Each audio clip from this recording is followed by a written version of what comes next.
Après la proclamation de l'Empire, de nombreux vols se produisent dans toutes les villes. Le roi en entend parler et de nombreuses personnes témoignent que ce sont des mercenaires. Quelques-uns disent aussi que tous ces mercenaires vont se rejoindre proche des montagnes d'Émeraude pour parler d'un gros projet que le Grand Empire ignore encore. Le Grand Empire, voulant savoir quel était ce gros projet, longea les montagnes d'Émeraude, jusqu'à apercevoir au loin un grand tunnel. Mais ce tunnel était protégé par une armée. Alors, ils décidèrent d'envoyer un petit groupe d'éclaireurs pour voir vraiment ce qui se passait.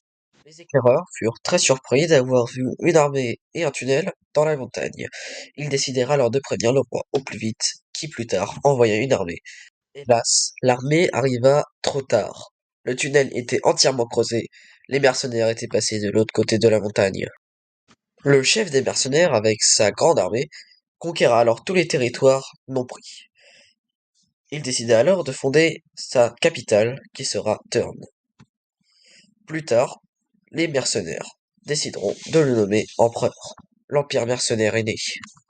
Le Grand Empire, persuadé que des mercenaires ne peuvent pas diriger sur une telle terre, décida alors de lui déclarer la guerre.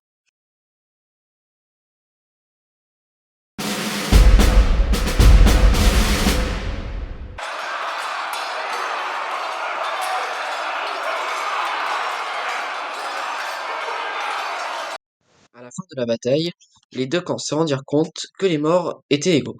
Alors, ils ont décidé de stopper la bataille et de finir sur une égalité.